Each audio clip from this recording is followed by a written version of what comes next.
វីដេអូមួយហ្នឹងគឺខ្ញុំចង់ផ្ញើជូនទៅកាន់អ្នកដែលកំពុងតែដាក់ interview visa ទៅកាន់សហរដ្ឋអាមេរិកឬក៏អ្នកដែលគាត់ធ្លាប់អញ្ជើញទៅសហរដ្ឋអាមេរិកពីមុនមកហើយគាត់ចង់បន្ត visa ដោយមិនបាច់ទៅសម្ភារ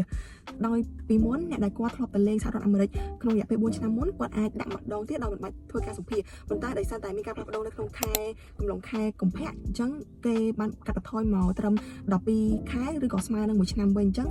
ហើយដែលខ្ញុំបានដាក់ស្នើវីសាប្រភេទហ្នឹងនៅចុងខែ1ដោយពេលហ្នឹងអត់មានការផ្លាស់ប្ដូរនៅឡើយទេហើយការណាត់ដាក់ឯកសារឬក៏ passport ឯកសារផ្សេងៗរបស់ខ្ញុំគឺនៅដើមខែ4ប៉ុន្តែដោយសារតែមានការផ្លាស់ប្ដូរច្បាប់នេះនៅខែកំឡុងខែ2ហើយខ្ញុំទៅដឹងនៅខែ3ភ្លាមថ្មីដែរទេពីមិត្តភក្តិខ្ញុំដោយសារតែគាត់បានឃើញគេប្រកាសនៅក្នុង TikTok ហើយខ្ញុំបានទៅឆែកមើលនៅក្នុង website របស់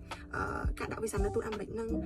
គឺខ្ញុំឃើញថាពិតជាមានការផ្លាស់ប្ដូរទៅក្នុងរយៈពេល1ឆ្នាំពិតមែនបន្ទាប់មកក៏ខ្ញុំអ៊ីមែលទៅកាន់ទូតតើវីសារបស់ខ្ញុំហ្នឹងខ្ញុំធ្លាប់ទៅ2ឆ្នាំមុនតើខ្ញុំប៉ុន្តែខ្ញុំបានដាក់ស្នើវីសាហ្នឹងនៅពេលដែលគេអត់ទាន់មានការប្រែប្រួលច្បាប់នៅឡើយតើខ្ញុំនឹងបន្ត interview វានេះឬក៏ខ្ញុំត្រូវតែផ្លាស់ប្ដូរទៅការសម្ភាសវិញអញ្ចឹងនៅពេលនោះដែរទូតក៏គាត់អ៊ីមែលមកប្រាប់ខ្ញុំវិញថាខ្ញុំគួរតែណាត់ថ្ងៃសម្ភាសថ្មីអញ្ចឹងគាត់រៀបរាប់មកថាខ្ញុំគួរតែធ្វើ